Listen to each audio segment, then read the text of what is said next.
Français, souvenez-vous, hier, souvenez-vous Français, hier ce n'est pas si loin, le chômage, ce cancer de la société capitaliste, rongeait la France. Malgré un an de guerre en 1940, il y avait encore en France 1 074 188 chômeurs.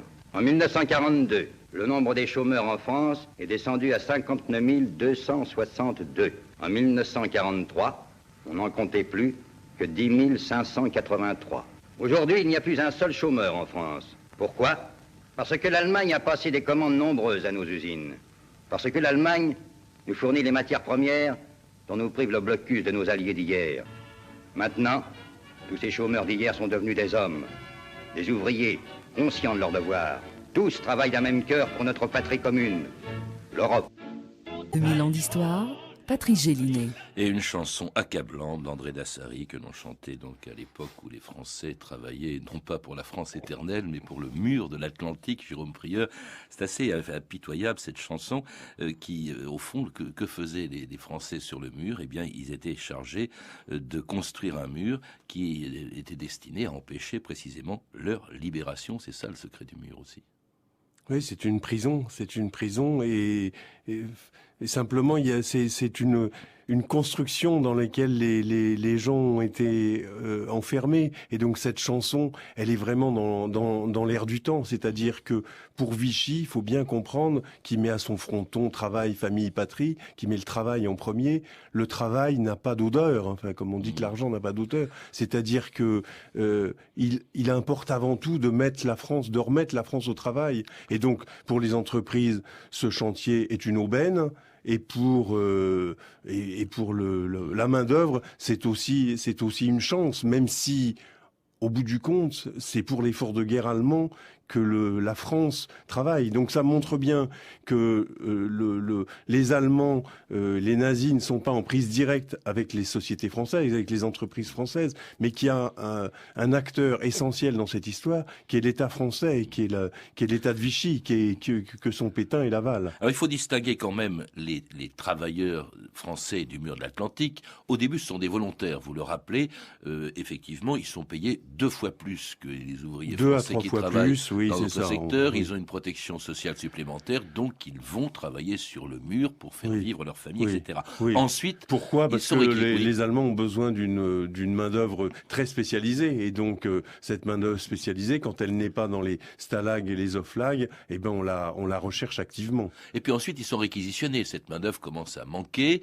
On fait appel à des républicains espagnols qui étaient enfermés, qui étaient venus après la guerre d'Espagne et qui sont envoyés de force cette fois-ci sur le mur de l'Atlantique. Il y a des prisonniers de guerre, notamment des tirailleurs sénégalais, qui sont également chargés d'aller construire ce mur. Il y a aussi les jeunes qui cherchent à échapper au STO pour rester en France plutôt que d'aller travailler en Allemagne comme on le leur demande à partir de 1943.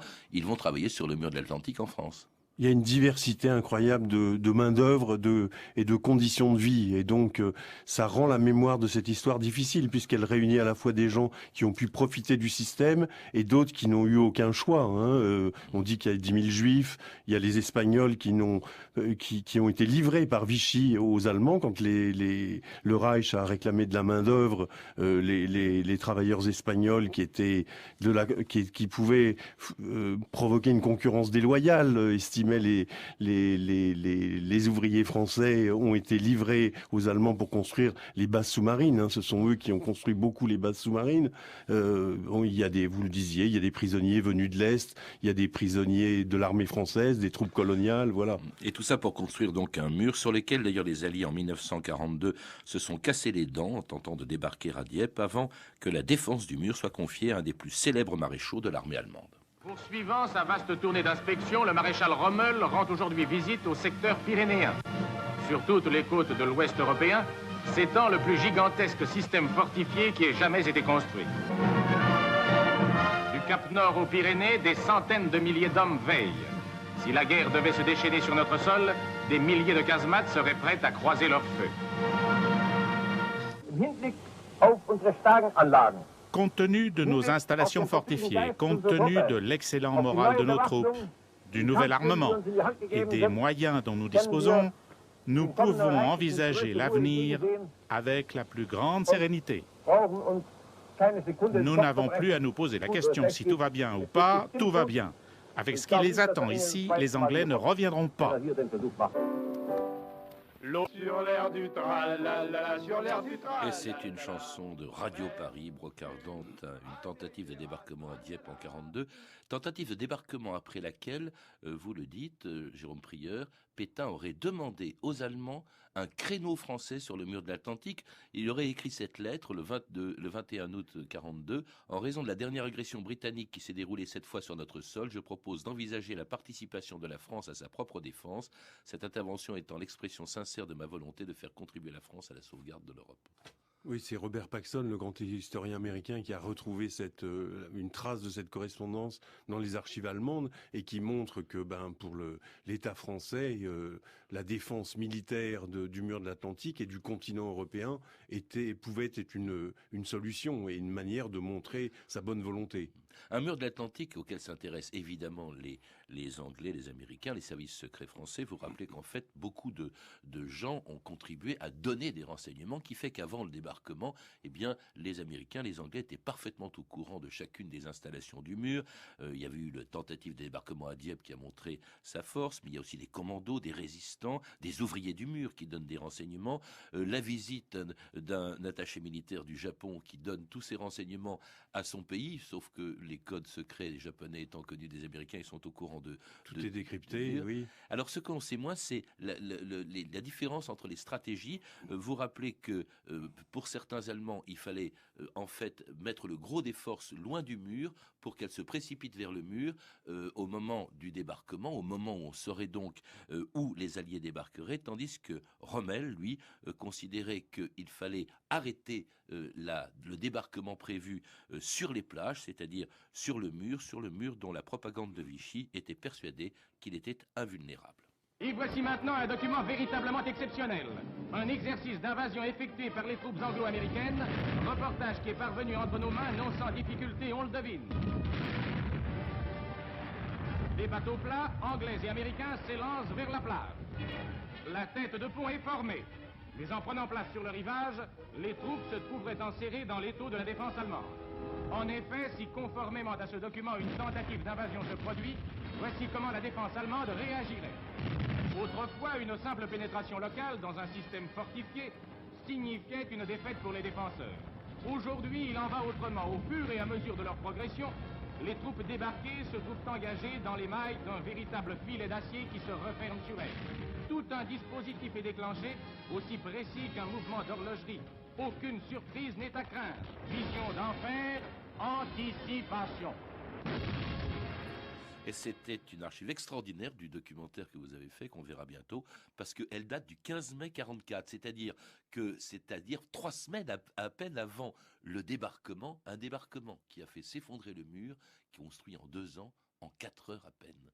Jérôme Prieur, il a servi à rien ce mur. Omaha Beach a duré la journée, mais les autres plages du débarquement ont duré 4 heures. De là à dire qu'il n'a servi à rien, ce serait excessif parce que c'est une arme de dissuasion et donc il a empêché des raids ou des offensives plus tôt de se jouer. Il a aussi détourné l'attention des Allemands sur la possibilité d'attaquer au point faible du Nord et du Pas-de-Calais, mais en même temps c'est dérisoire, enfin c'est disproportionné. Par rapport à tous les efforts qui ont été faits pour le construire. L'argent colossal, le nombre de personnes qui ont travaillé à ça et le résultat, voilà. Et ça, c'était donc au début d'une libération, après laquelle, bien sûr, on cherche des responsables, on commence à régler des comptes. C'est l'épuration, alors une épuration très sévère pour presque toutes les formes de collaboration, sauf la collaboration économique. Au fond, ceux qui ont contribué à fabriquer le mur, là je pense aux grandes entreprises françaises qui y ont contribué, eh bien, elles n'ont pas été pénalisées pratiquement. En 2 mots, on peut dire, comme l'a dit un historien, que l'épuration économique a bien provisoirement, dit-il, existé.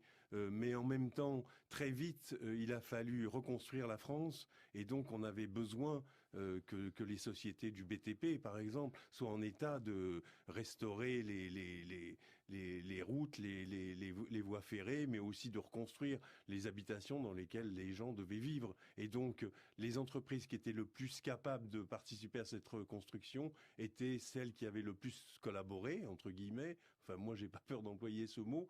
Pourquoi? Parce qu'elles avaient entretenu leur outil de travail, elles avaient du personnel, elles étaient beaucoup plus en état de fonctionner qu'une entreprise qui aurait purement et simplement refusé de travailler pour les Allemands. Donc il y a ce paradoxe qui est un autre aspect de cette machine infernale dont je parlais tout à l'heure. C'est à elle qu'on fait appel donc pour reconstruire les villes détruites, les ports. Surtout en Normandie, la région parisienne. Il y a quelques cas que vous citez, notamment un homme dont l'entreprise a fonctionné pour le mur de l'Atlantique, qui s'appelait André Maurice, qui a été ensuite ministre de la 4e République et chargé de construire d'ailleurs une espèce de mur entre la Tunisie et l'Algérie au moment de la guerre d'Algérie, ce qu'on appelle la ligne Maurice.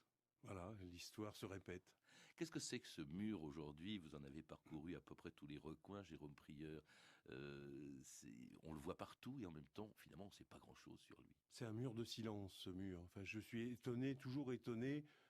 J'étais à Fécamp, là, j'ai fait une avant-première avant-hier et tout ça, du silence dans lequel cette histoire est tombée. Comme j'ai l'impression d'être le premier depuis 70 ans, non seulement à faire un film, mais à faire un livre qui raconte cette histoire que parfois l'on connaît plus ou moins, mais j'ai l'impression que nous tous collectivement, nous ne voulons pas nous souvenir de ce passé tellement gênant.